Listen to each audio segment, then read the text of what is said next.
सोन्याचे दागिने चोरणाऱ्या महिलेस अहिल्यानगर शहरातील कोतवाली पोलिसांनी जेरबंद करत चोरलेले 20 तोळे वजनाचे 25 लाख रुपये किमतीचे सोने हस्तगत केले। अहिल्यानगर जिल्ह्यातील नेवासा तालुक्यातील करजगाव सोनई येथील रहिवासी मीनाबाई बडाख यांनी अहिल्यानगर शहरातील कोतवाली पोलीस स्टेशन येथे फिर्याद दिली आहे की 7 एप्रिल रोजी सकाळच्या सुमारास वाकडेवाडी एसटी स्टँड येथून त्यांच्या मूळ गावी करजगाव सोनई अहिल्यानगर येथे जाण्यासाठी त्या निघाल्या। त्यावेळी त्या वापरत असलेले 20 तोळे वजनाचे सोन्याचे दागिने त्यांच्या जवळील बॅगच्या कप्प्यात ठेवले होते। त्यानंतर त्या वाकडेवाडी एसटी स्टँड येथून एसटी बसमध्ये बसल्या। त्या शीटवर बसलेल्या असताना त्यांच्या शेजारी त्यावेळी कोणीच बसलेला नव्हता। त्यानंतर संबंधित एसटी बस घोड नदी शिरूर मध्ये आल्यानंतर 2 अनोळखी तोंडाला स्कार्फ बांधलेल्या महिला एसटी मध्ये चढल्या।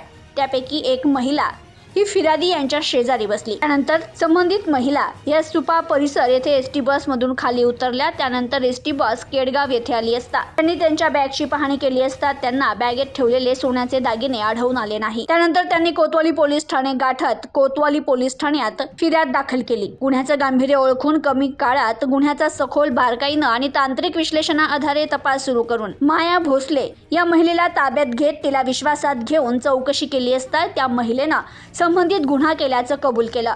तसेच गुन्ह्यातील चोरी केलेले सोने तिच्या ओळखीचा सराफ दुकानदार भागवत आदापुरे बोदेगाव शेवगाव याला दिल्याचं सांगितल्याने संबंधित सराफ दुकानदाराला नोटीस देऊन तपास कमी पोलीस ठाण्यात हजर राहण्याबाबत समज दिली असता सराफ दुकानदार समक्ष पोलीस ठाण्यात हजर राहून महिला आरोपीने त्याच्याकडे दिलेले सोने पंचासमक्ष मुद्देमाल 25 लाख रुपये किमतीचे 20 तोळे वजनाचे सोन्याचे दागिने काढून दिलेले असून या गुन्ह्याचा अधिक तपास सहाय्यक पोलीस निरीक्षक कुणाल सपकाळे हे करतायत। तर ही कारवाई अहिल्यानगर जिल्हा पोलीस अधीक्षक सोमनाथ घारगे, अप्पर पोलीस अधीक्षक वैभव कलुबर्मे, उपविभागीय पोलीस अधिकारी डॉक्टर दिलीप टिपरसे यांच्या मार्गदर्शनाखाली पोलीस निरीक्षक संभाजी गायकवाड यांच्या पथकाने केली आहे। प्रतिनिधी शफी सय्यद, न्यूज टुडे 24 अहिल्यानगर।